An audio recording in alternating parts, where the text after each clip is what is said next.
Hard to believe, but the college basketball season's right around the corner. Programs from all across our area came together today in West Baltimore to talk about all things college hoops. WMAR 2 News' John Stepner was right there.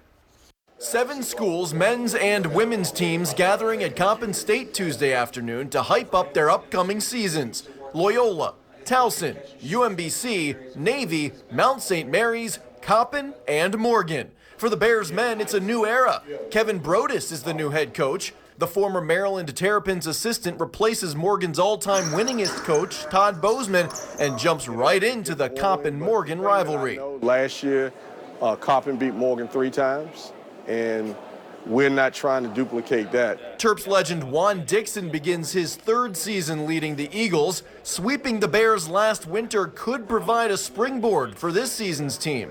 Finding a way to beat them in the MEAC tournament for the 3rd time is extremely difficult, so it gives us great confidence.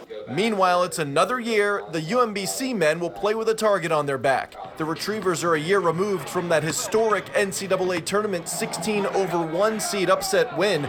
Ryan Odom begins his 4th season as head coach.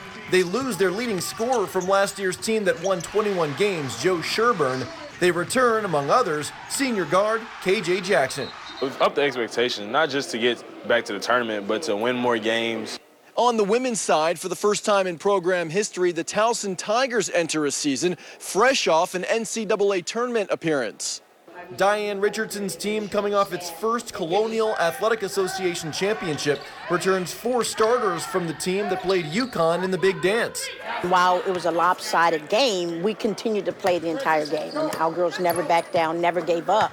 And in the locker room post-game, they talked about this experience and how we want to be better next year because we don't want this type of result next year. And keep an eye on Coppin forward Chance Graham this season.